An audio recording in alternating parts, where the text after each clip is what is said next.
Kita keluar Pak. Kita dah bayar dah. Weh, kau bayar kat siapa? Resit mana? Resit mana? Resit kedai mana? Tak, saya dah bayar dah, Pak. Weh, kau bayar kat siapa? Itulah. Kita ada rekod apa import dia. Okey, tak ada. Jangan nak menipu. Bulan puasa buat macam ni. Weh, jangan nak menipu. Tak, demi Allah aku kata.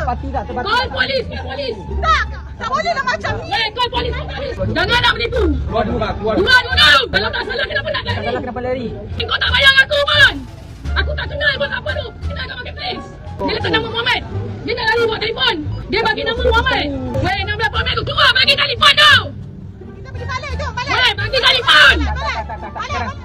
Weh, kedai ada je. Kalau aku tipu, kau jangan nak ni.